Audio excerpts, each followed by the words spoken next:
ఎవరు నవ్విపోతే మాకేమిటి అని ఇప్పుడు ప్రభుత్వ పెద్దల వ్యవహార శైలి ఉంది అని ఏపీ వ్యాప్తంగా చర్చించుకుంటున్నటువంటిది. పీపీపీ విధానంలో మెడికల్ కాలేజీలను ప్రైవేటు వ్యక్తుల చేతుల్లోకి దారాదత్తం చేసేయడం, ప్రభుత్వ ఆస్తిని, ప్రభుత్వ స్థలాలను వారికి కట్టబెట్టేయటం, వారికి దోచిపెట్టేయడమే కదా అని ఇప్పుడు ప్రజలు అనుకుంటున్నటువంటిది.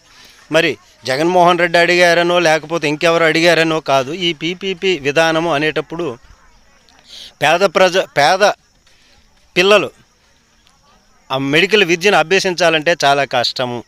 అది ప్రభుత్వ కాలేజీల్లో ఉంటే ఆ ప్రభుత్వ సీట్ను పొందినటువంటి వాళ్ళు 16,000 రూపాయలు సంవత్సరానికి ఫీజు కట్టుకొని మెడికల్ విద్యను అభ్యసించేటటువంటి సదుపాయం ఉండేది. ఇప్పుడు ప్రైవేటు వ్యక్తుల చేతుల్లోకి పెట్టేస్తే 30 లక్షలు, 50 లక్షలు, 60 లక్షలు, 70 లక్షలు ఇట్లాగా కట్టుకొని ఎవరు చదవగలుగుతారు? అది ఉన్నత వర్గాలకు చెందినటువంటి వారు, సంపన్నులు మాత్రమే అభ్యసించగలుగుతారు. కానీ ఇక్కడ ప్రభుత్వ ఆస్తిని, ప్రభుత్వ స్థలాలను, ప్రభుత్వ డబ్బును ఇలా దారాదత్తం చేసేయడం పీపీపీ విధానం ఇది అద్భుతము, ఇది మహా అద్భుతం, ఇది డెవలప్మెంట్ చేసి మన చేతుల్లోకి పెట్టేస్తారు.